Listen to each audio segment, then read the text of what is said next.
Hi and welcome to the Guildford.Games Festival interview sessions. We're going to be talking about indie games.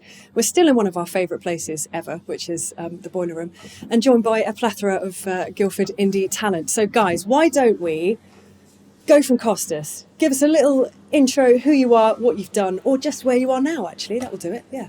Sure. I'm Kostas Zarifis. I'm the managing and creative director of Rogue Sun. Currently working on a narrative puzzler game called Tin Hearts. I used to be a programmer at Lionhead back when that was a thing. Worked on Fable 2, Fable 3. And yeah, living the indie dream at the moment. Nice. Go for it, Gary. Tell us who you are, Gary. I'm Gary Birchall. I'm founder and director of a micro studio in Guildford called Fireblade Software. And we started in 2016 and launched a game that did very well for us on Steam in 2018 into early access. Left early access in 2019 and now we're working on our second game. Wicked. Awesome. Game. I'm sure We'll get to it. Yeah, we'll make sure it comes out. Defo. Go for it, Hobbs. And I'm Jonny and I run Glowmade. Founded that in 2015. And yes, I'm a programmer by trade as well, and occasionally I get to do that as well. We did a game called Wonderworld in 2017, and now we're doing something with Amazon. Which is 100% worth, I mean, obviously the stuff you're doing with Amazon is going to be worth looking into eventually once we get to that point. But Wonderworlds is out there and available for everyone who has a phone, essentially, to get hold of and play around with if they want to. Yeah. Okay, cool. Good to know. So I suppose what we should, although you've touched on it ever so slightly there, Kostas, with your background, and there's going to be some crossover here with the things that we've done in our past. But let's just kind of go over the background, getting you to the point that you decided to start an indie studio. Yeah, well, I guess I've kind of traditionally sort of slotted myself into leadership positions since school, I guess, and game dev being a passion of mine since early childhood. I guess I was always there, the dream of kind of running my own team. I didn't expect it would be my second job in the industry. Line would be my first one, nor did I plan for it. But yeah, I'm Greek, so I moved to the UK back in 2006 to work at Lionhead. I didn't just want to work anywhere. I wanted to work in games, so I was like, no, I'm going to work at Lionhead. That's where I want to be. That's the one. Yeah, and so I did a master's in games programming at the University of Hull, and then, as luck would have it, I was offered a job at Lionhead as a tools programmer at the time, working with the Fable editor in C#, which I had no idea how to code C# at the time. But they said, come along, you'll pick it up along the way. And I did, and it was a wonderful experience, as I'm sure other people on this panel will absolutely. talk about. And I'd like to think that the I suppose culture that was fostered at Lionhead almost gave everyone the tools and the I guess understanding and most importantly kind of passion and confidence to do their own thing. Creative Day was such a huge part of everything we were doing there, and kind of bringing in everyone's ideas and wrapping them into even projects that were ongoing, never mind little indie things. Yeah, it's funny you mentioned Creative Day, because our studio kind of, my first studio before Rogue Sun kind of came about as a Creative Day thing. Well, I'm sure you wouldn't be the only one. Yeah, exactly. So yeah, you're absolutely right. Awesome. And Jonny, how did you find that with tell us about your background first of all. Did we start our studio on Creative Day on Lionhead as well? Yeah, we did, yeah. You did, yeah. I think all roads seem to lead to Lionhead eventually in Guildford.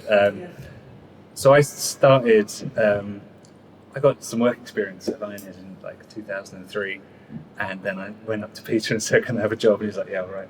And so I turned up in 2004 and everyone was sort of said, who are you?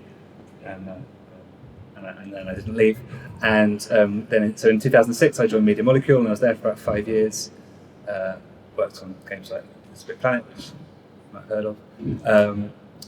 Then I thought I got a bit sort of itchy feet, and I thought I'm going to start a studio, which I did, and then that ran out of money. So, and I went back to Lionhead because all roads lead back to That's when Lionhead. I finally got to meet you. That's when right. You came back. Worked on Fable Legends for a while, and then Creative Day happened, and I got working with Adam Civic and Mike Green, and we really enjoyed that, and we thought, well, maybe we should start a studio and do our own thing. So in 2015 we did Glowmade, which was the least worst name for a studio we could all agree on. It's not a worst at all. I think it's very Great sweet. name. Thanks very Yeah. much. What's the failed studio? If you don't mind me asking? It was called Ambient Studios. Did it release any? No, Okay. But they worked really, really hard. we did. We tried. We really tried. You really tried. What about you, Gary? Oh, how old were you when you did the failed studio? Blimey, 29. Okay. That's bold. Yeah, that's pretty bold. Yeah, I mean it was 2011, and I didn't know really what we were doing. Just thought, let's try this, and we got a bit of money, and then we ran out of money, and we didn't react very well to it because we didn't have enough contacts, I think. But it's kind of making games, right? It's trying and failing. totally. Of course, I mean- the running a studio, making money, looking after people, having employees, that's a different thing. But just the creative kind of side of it is ultimately trying and failing. Learning is good. I guess like at that time period, Steam was like still like releasing Certainly wasn't- third-party games for the Certainly first wasn't time. what it is now. Yeah. So it was all a bit new, and It's indie succeeded. development as a concept was kind of Yeah. in its infancy as well. So they weren't all the Unity barely existed. So there was a lot more challenges and a lot more barriers to entry than. But also the market was a hell of a lot less crowded. And that, yeah, absolutely. Sorry, I was just. No, not at all. It's great to dig down into it because I don't know a huge amount of that part of Johnny's life either. I'm going to find out. We will do. Let's hear about you, though, Gary. Yeah, come on, Gary. So I kind of I went to university and studied computer science because I liked computers, but I was really going for the lifestyle, which was great. And when I came out of it with a computer science degree, yet not being able to program, which probably says more about the university than anything else, I was sort of thinking, well, I've got gaming as my hobby, and I think I was kind of scarred by my dad's approach to work, which was he was just looking forward to retirement, and I was sort of, if I'm going to be doing something for as much of my life as work, 8 hours a day, 5 days a week. 50 years. It should be essentially. something I enjoy, right? So I was like, I'm going to try and do my hobby. And I managed to get a job quite quickly, or had an opportunity starting as a tester in a studio. And I didn't want to be a tester,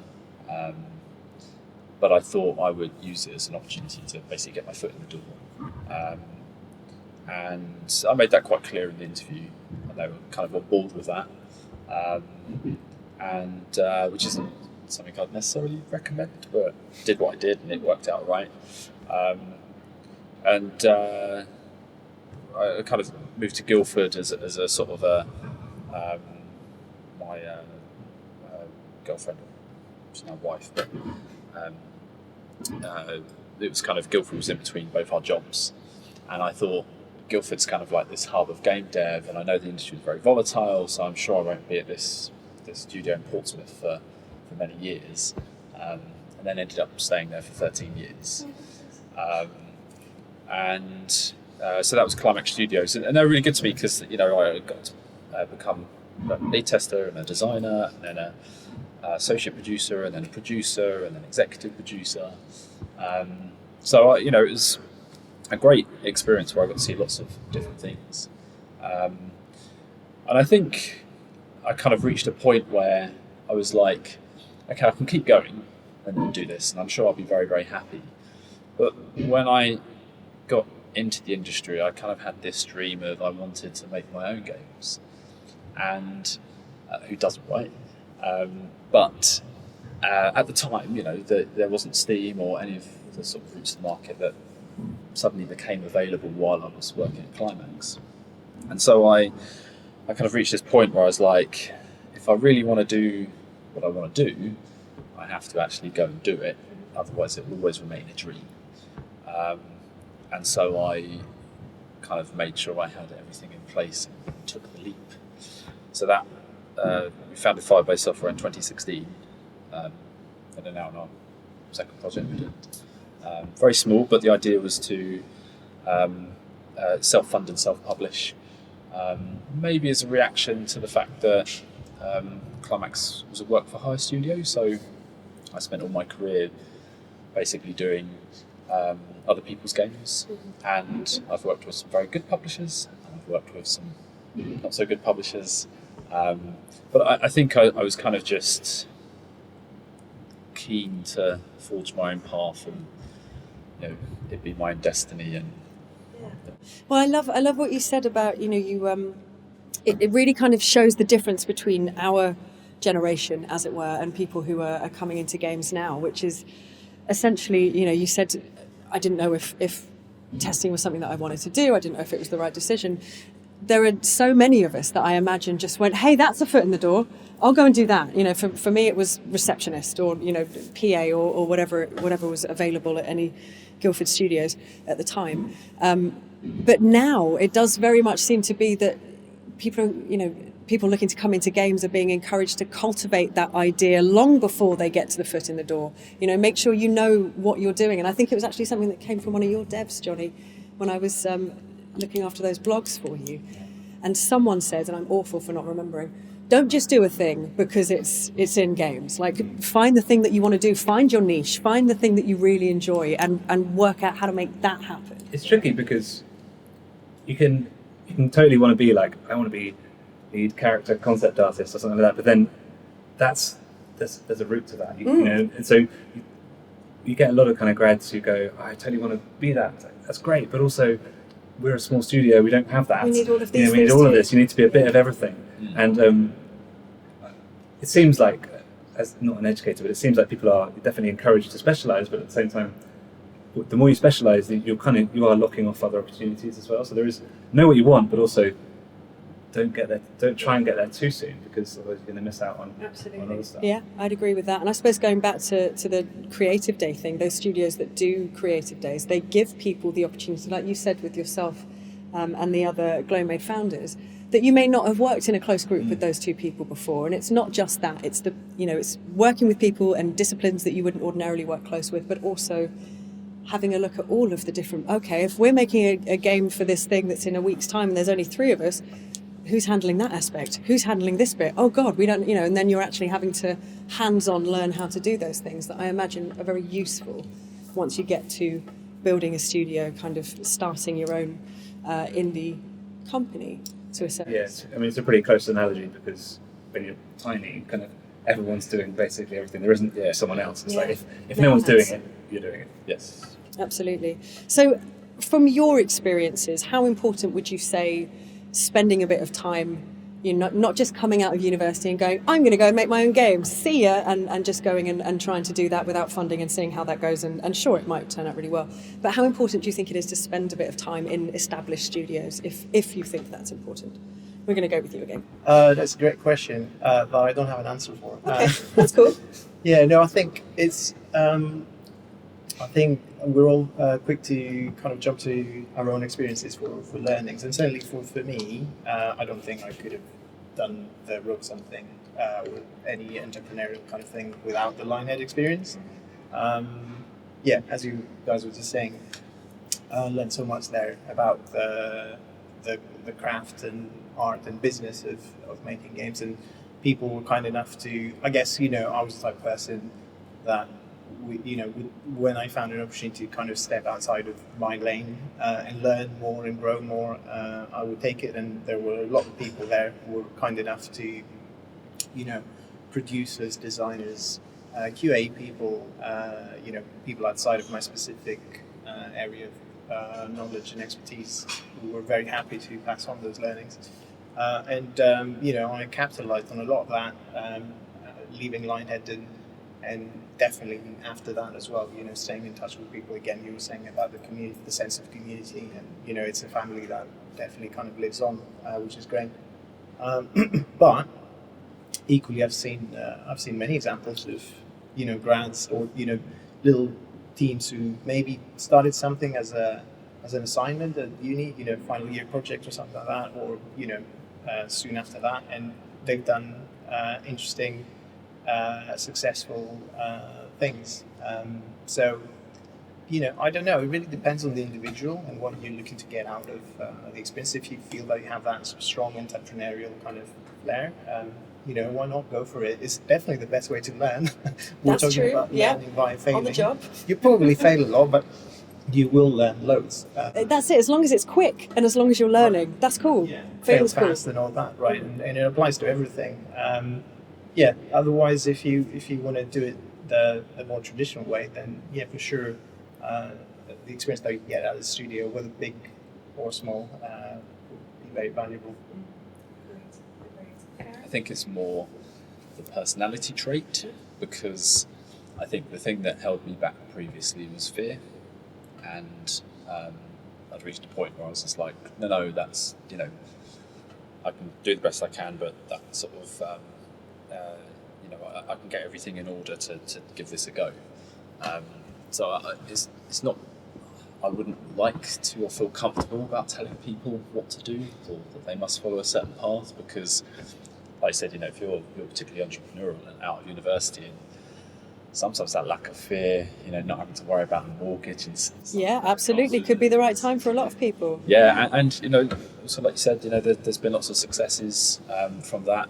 Of course, it's a very natural thing for us to only hear about the successes, which definitely kind of skew things slightly, because the battlefield is littered with those that have failed. At every level. Exactly, yeah. So, you can look at it both ways, because if somebody tries that and fails, it's still like one hell of a thing to have on your CV. Great experience, absolutely. And to be able to speak about that experience in potential interviews with bigger studios and explain the whys and the hows and what you would do next time. Yeah, so I think it's very common, though, to see basically people that are experienced in the industry make that leap at some point in their careers, particularly if a bigger studio goes under. From the ashes, you tend to get lots of units springing up.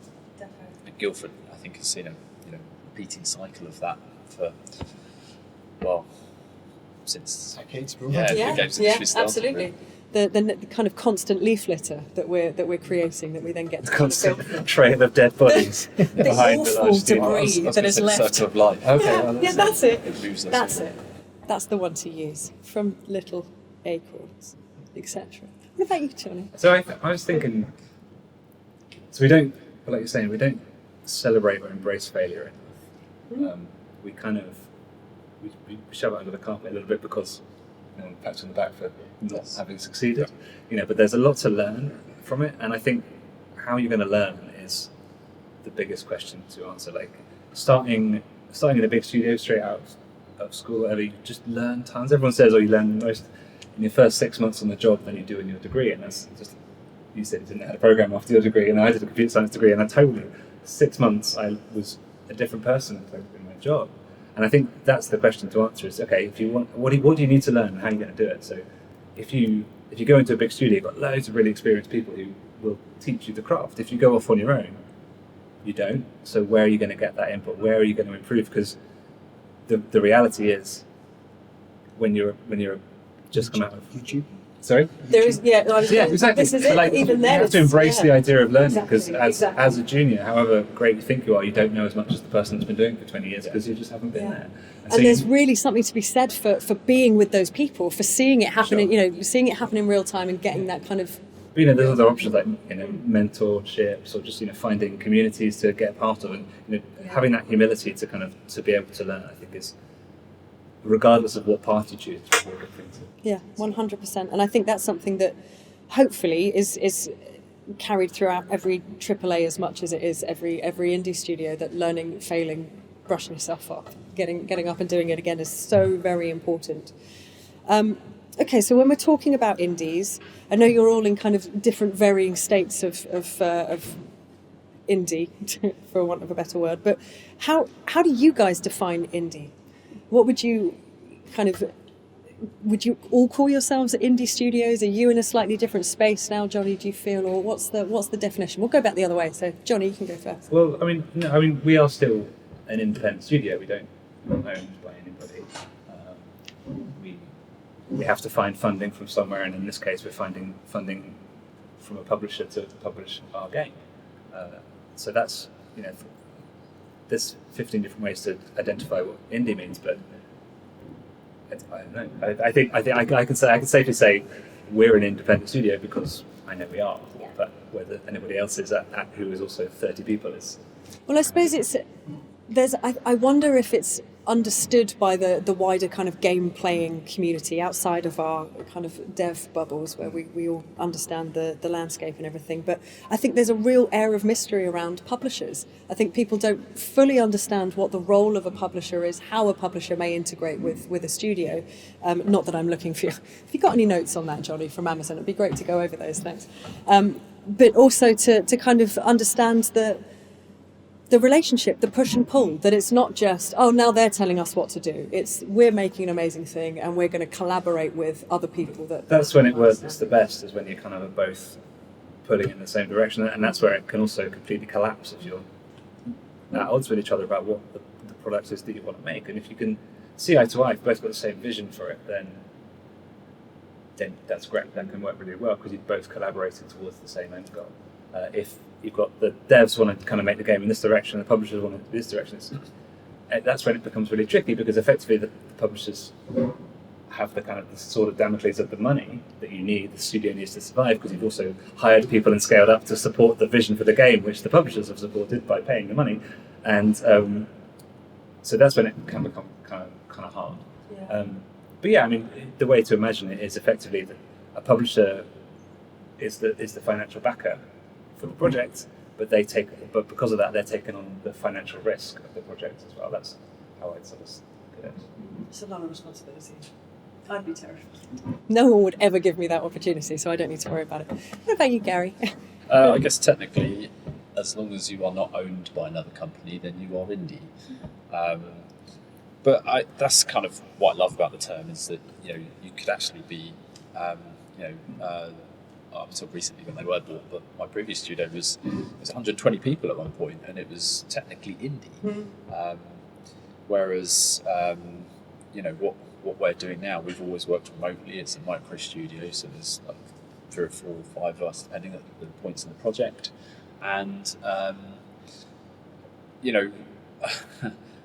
because we work from home, I kind of sort of joke that we're basically sat in our bedrooms making games, but even deeper than that, you do get lone people sat in their bedrooms making games, and that kind of variety is I think what's really cool about being indie, even though it's a very broad term.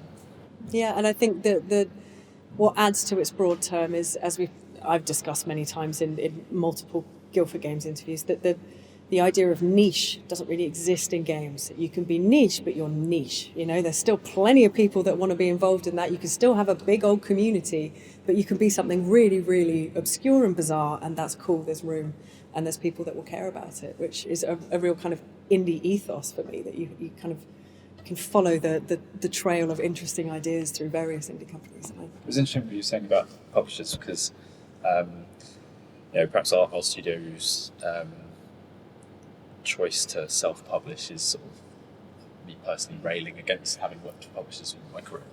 I think it's key that if you're at that point where you're looking for a publisher, that you're basically bringing on board someone that's got skill sets that your team doesn't have. How can they make the product at the end better? Enhance, I guess. And sometimes that's just funding. Yeah. But marketing and community support, tech support, servers, and I think if it is just funding, then actually it's probably not good. That's because actually if you've got a big company providing money, and they're taking on some of that responsibility. I feel like they should be doing the stuff that you can't do, like the marketing. Like I don't want to otherwise just get backload, right? Exactly right. And if they're saying, well, we'll give you some money to do marketing, it's like, hang on a second, you're just giving us another problem to solve. And really, another thing to worry about, essentially. Yeah. So I suppose that's a good way to kind of look at it as well, that a publisher is there to help, to ease the stress of some of the stuff that you guys may need to do that wouldn't ordinarily sit within your working days. Yeah, because you're both ultimately trying to achieve the same goal, which is a successful game. Yeah. And fun games. Mainly fun games. Successful for you guys, fun for me. I'd like them to be fun. Thanks very much. And you, Kostas? I would agree with the definitions the guys gave. I think I'm keen to explore your definition a bit more in terms of I think you were sort of commenting on the creative output as opposed to the technicalities of, who owns whom, and is it a privately owned company? Do you have stakeholders? Blah blah. And I think for me, that's the definition that I'm more interested in, because I guess now these days we have kind of AAA and we have indie. If you really take the lens really back at the pie chart of games, and for me, when I think about independent works, it's usually that space where we see kind of more interesting stuff, and interesting, obviously, a very personal thing, but I guess more innovation and kind of out there things where, the kind of things that, again, Lionhead used to do, that, and the reason why I think a lot of super clever and super creative people gravitated towards that studio, things that you wouldn't necessarily, expect to see in games. And I think that tends to happen a lot in, the places that the guys talked about, because, when you don't have kind of a marketing department embedded in stakeholders, and they're constantly doing that sort of analysis of the market, and kind of building products kind of by the numbers, and which definitely a good way to sell products, but equally that's not the only way, is it? And because the thing that those guys are looking at and going, oh, we should make it more like that, well, that thing didn't exist until those guys made it, right? So, and how do those guys make it? Quite often when you trace that back, it will be some sort of indie kind of situation that generated that concept. So that's why that space is definitely very interesting to me, and it's the space where we as a studio operate as well. Same for the guys. I mean, the games you guys are making, I would definitely kind of say they're innovative and sort of very explorative in what they're trying to do. So it's that's kind of what I think about when I think indie. Also, do I have to check the bank balance multiple times a week? So. That's how you know. But I guess I hope we're getting to that point where your average gamer, player, whatever the right term to use is in this current time, changes a lot. If you're a 15-year-old and you've got an Xbox and you've got a PlayStation, you're going to know about all of those AAA games. They're going to be force-fed in your magazines, on via your adverts. Everything that any media that you're consuming is going to tell you about those games.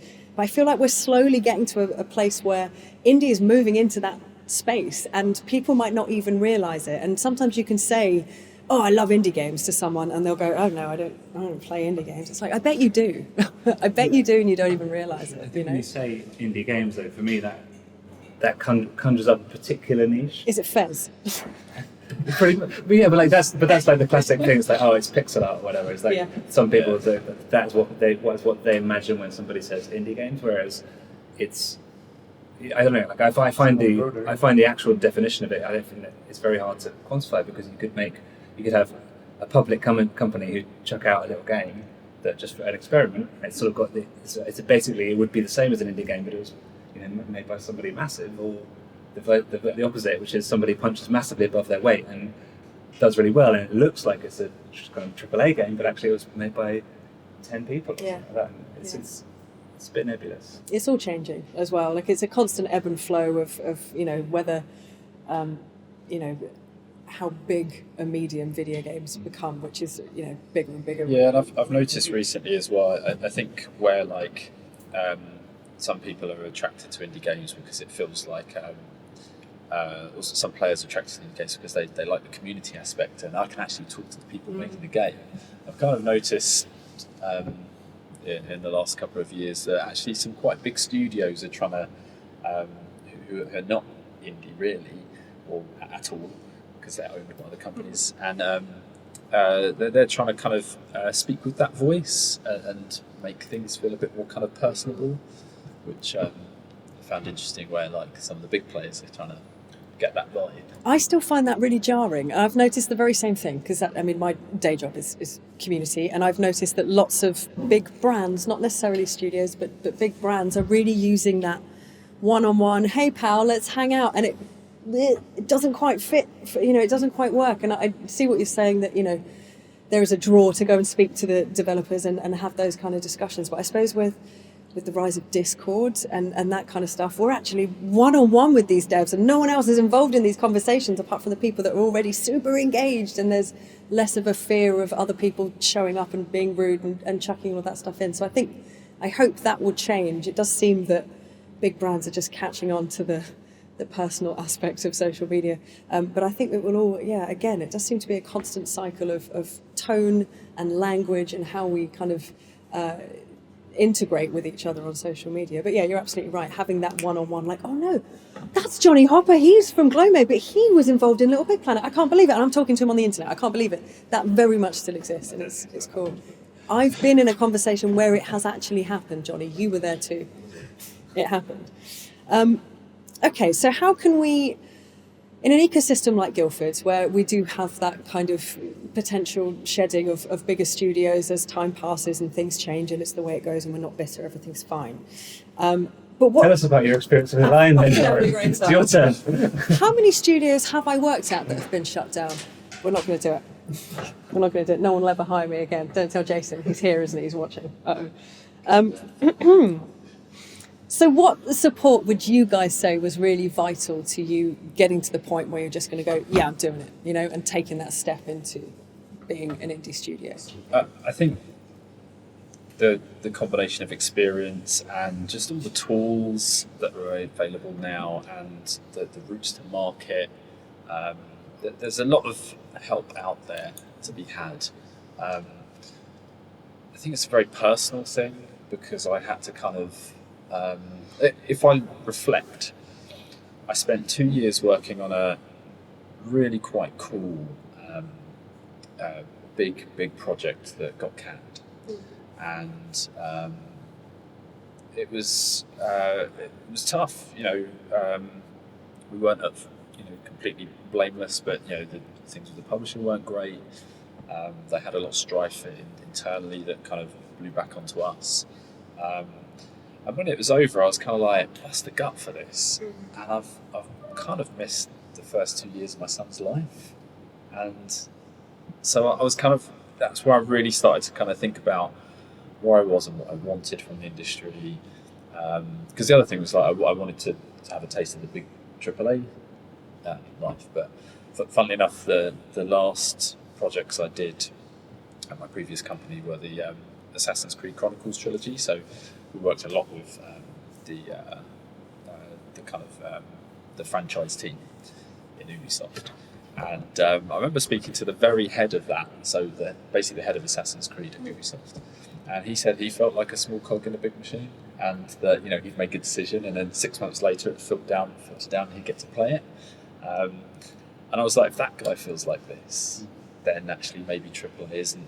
And it doesn't feel like that's the essence of making games. Yeah. It needs to be not instant, obviously, but there's a lot of baggage and stuff that comes with it, and there are obviously, my experience is not the only experience, and there's people that love it, and it's great.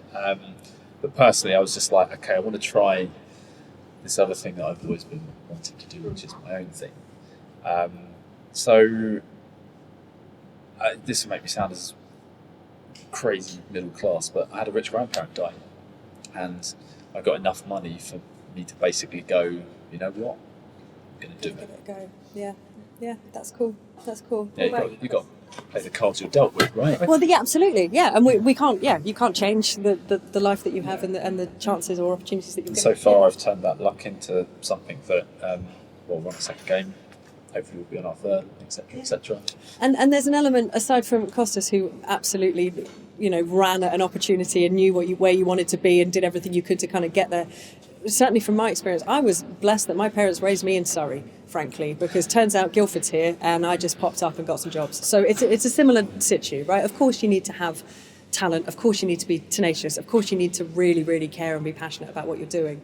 But if the opportunities are there, you've got to go knock on that door, There's no other way to look at it. Yeah. I think there's a reflex to trivialize, stuff like that, and kind of, there's a lot of talk about privilege and stuff like that. But I don't think any amount, other people might have lucked into, proper money and just completely spoil that opportunity. So you should be very proud of what you did, and because you created jobs with that initial investment. I had savings from a very healthy Fable 2 bonus as well, to be honest, and I think it's a very important point to make. I think, and going back to your question as well, Lauran, that some investment needs to be there, whether it's savings, because you need to know that it will take at least 6 to 12 months to not necessarily have something in place, because again, so to reinterpret your question as okay, what kind of things do you need to have in place to start a games business, because that's really what you're asking. Games business is a business, so you need to have a business plan, and a business plan. Part of the business plan is showing how you support yourself and other founders and other people with some runway money, some runway capital. So, and I might sound like I know what I'm talking about right now, but I had not the first clue about any of this when I left Lionhead and said, let's do this. I think luckily a lot of, like Gary was saying, a lot of that information is out there. You need to be very proactive about kind of understanding that, okay, games is, it's my hobby and it's cool and I know how to make games, but also there's this whole other thing, which is how to run a business, how to grow a business, and these things do not overlap. And, people spend, like we spend, X amount of years in school and uni to learn how to make games. People spend 3-4 years to just learn that, right? So to expect like you're going to pick up on that knowledge within a few months while you're also building your product, it's a tall order. And like I said, it's going to be a stressful period of time, but you learn loads that way. And another thing, going back to your question about support and things that need to be in place, is your network, of course. And so one thing that I was lucky enough to, I got in touch with. Again, there's people from Lionhead who connected me with some representation agencies. I didn't know anyone at Sega or Gucci or whoever. And of course the products, right? You need to have something that you want to make. So, but then also you want to go to people and go, hey, I want to make this. Will you help me? Well, how will you help me? I can make it, but can you put some money in, or help me with bringing this thing to market? And unless you know people already that you can pick up the phone and go, then you need to build that network, or you need to get in touch with people who have that network in place already. So I would say those are probably the main three things. Some runway, brush up on your kind of business stuff, and your network, and four things, your product. Just thinking about it makes me want to go and have a little lie down. I can't imagine the amount of kind of thinking and planning and going over that you'd need to have in place before you even take that step. I think it's astounding. I think it's easy to have it in hindsight. I think probably none of us really thought about it quite as much as we would have done if we did it now. I guess I basically, similarly, I saved up enough money to give myself 3 months of paying for myself, and if I hadn't got a bite on the project by then, I'd go back to do a job. And that was the deal I made with my wife. Basically, was this is what we can do, and if it's going to move forward after 3 months, happy days. If it's not, I will go and get another job. So because the longer you're in the industry, the more kind of dependencies you build, like family and mortgages and all this sort of stuff. So that's the plus and the negative, and the more expensive life just naturally gets. Did you say that was the plus and the negative when describing your family? Family, sir. Yeah, the positive and the negative of having the experience in the industry. Edit. It's true though. I don't think anyone would do it now if you had a nicely paying job and I don't know. Then again, now we do have networks. We do have kind of track record that we can. I'd struggle to go back. But you've got to be realistic as well. Like if you've got a family, it's very easy for me to say, well, I'm going to eat noodles for 3 months, right? And kids. And go back to live with my child. mum. But exactly, as soon as you can't do that. I've got a dog. I don't think I could even say it to my dog. Exactly. He wouldn't be happy with that. Yeah. But ultimately, I think so. For me, it was like have a goal that I want to achieve and a time limit for which I can effectively fail, so that life can continue. Because there is more to life than a successful job. But ultimately, like Kostas said, it comes down to money. It's always about money. Yeah. Because it's a business. You know, we want to make games because we love them. We love the product we're making. We love the team.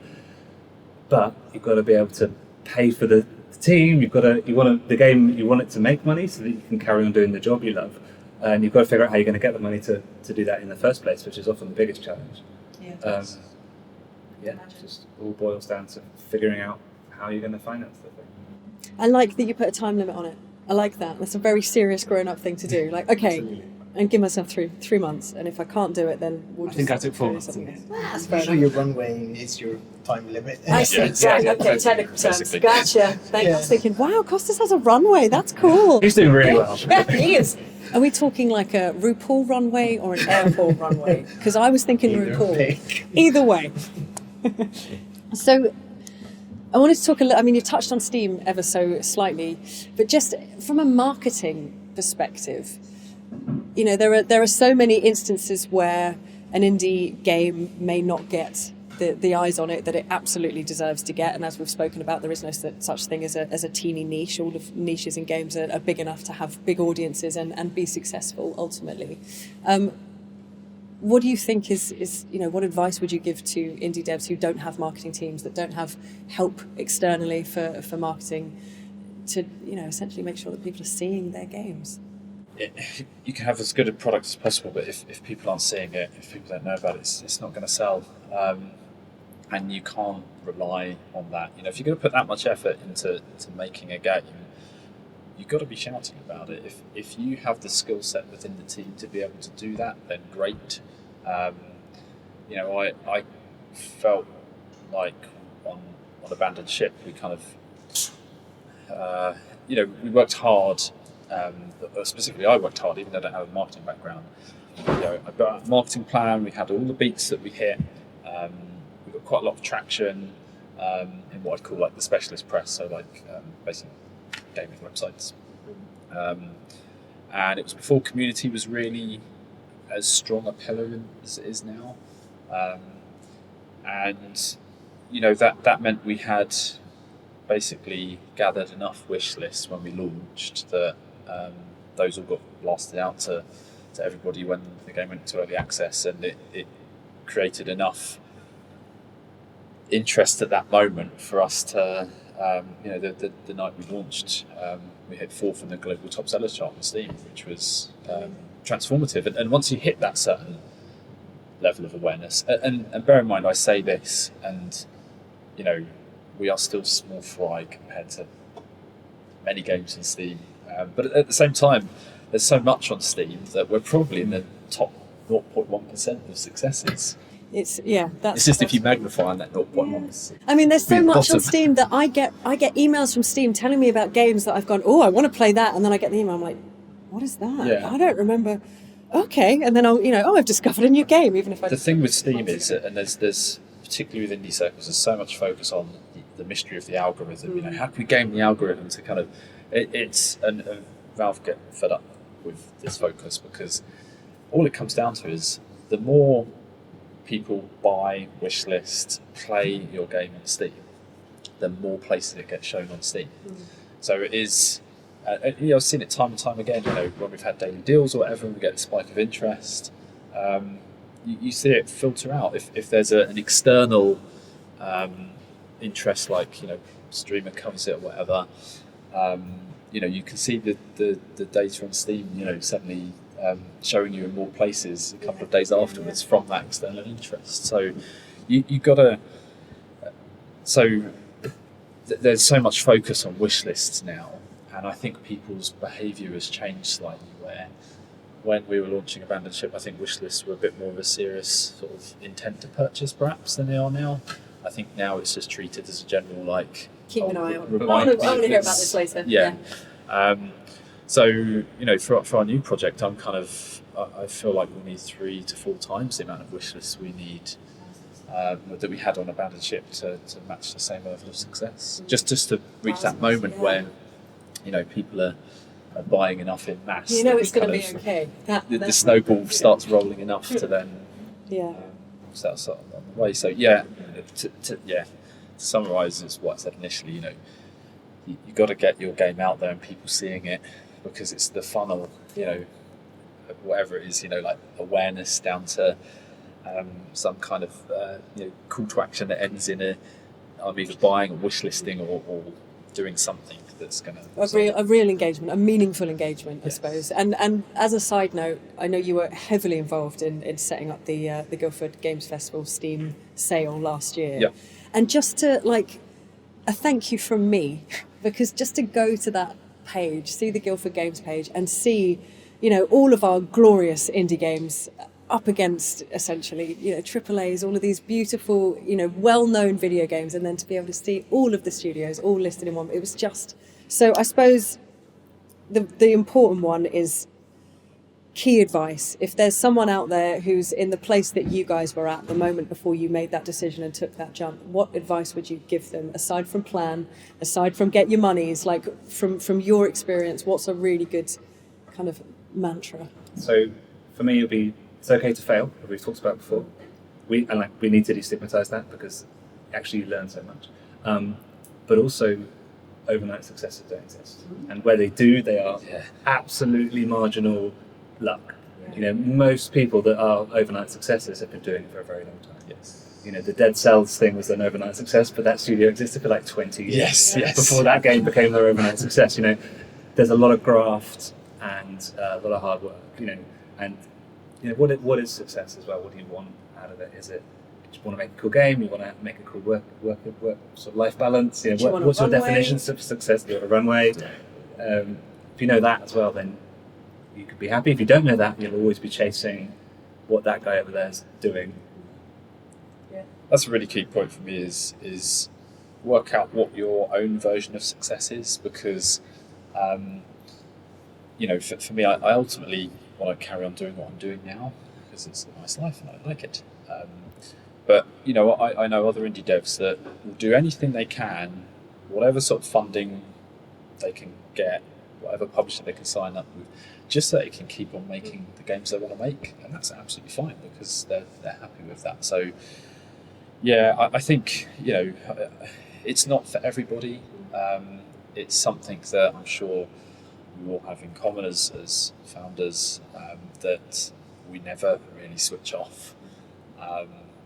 But it is also intoxicating. So I think just you say apart from a plan, but I'd say the plan is the most important thing. Fair. Underlined plan. Yeah. No, honestly, I think the guys totally covered it. I definitely agree with Gary. It's definitely not for everyone. I think there's a danger again with social media, overnight successes, those kind of stories. We saw a lot of that back, when indie games was a new thing. People kind of diving in, and sometimes painfully discovering actually this is not for me, and I'm better off having a 9-to-5, switching off at 5 o'clock and then not having to think about it. Some people like being cogs, and that's also cool. I don't. It's not necessarily a cog thing. Yeah, it's I talk to people and they go, I just don't want to think about it. Yeah. I don't want to think about it. The responsibility of that. You don't. Right. I want to do some work, and sometimes that's actually quite fun. Yeah. And then I'll get paid for that, and Yeah. then go Yeah, home and then and I enjoy can go- my weekends with the money. Enjoy I my get. life. That's Yeah, that's exactly. totally fine. and that's exactly. That's absolutely fine. But I think there's probably not a single founder out there that thinks that way. So if you aspire to do that, then you need to understand that potentially you're not compatible with that. So maybe save yourself some pain. And beyond that, again, I agree with Jonny. Failure is not terminal.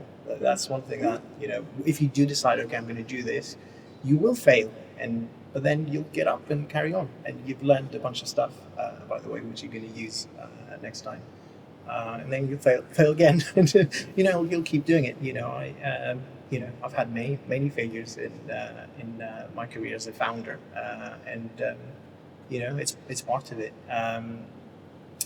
So maybe in 10, 20 years' time, we'll all have mega Guildford studios that collapse, and then the whole huge wave of Circle of life, right? That's That's the dream. More Yeah. phoenixes from the. That's the dream. The dream is to succeed enough to fail and then help other people come up. Brilliant. Just one final thing on, again, the overnight successes thing. Well, it's kind of that. One thing as well that people need to realize is that there's no substitute for focus hard work. Make a plan. Come up with a strategy and just go for it. Commit to it, and do not falter. And until you succeed with whatever definition of success, or fail. And when you fail, do your retrospective and decide where you learned, and go again. But focus, I think, is an important thing for founders. I love that. Guys, thank you so much for taking time out of your busy day to come and talk to me, of all people. I really appreciate it. This has been super insightful. Thank you. Thanks, Lauran.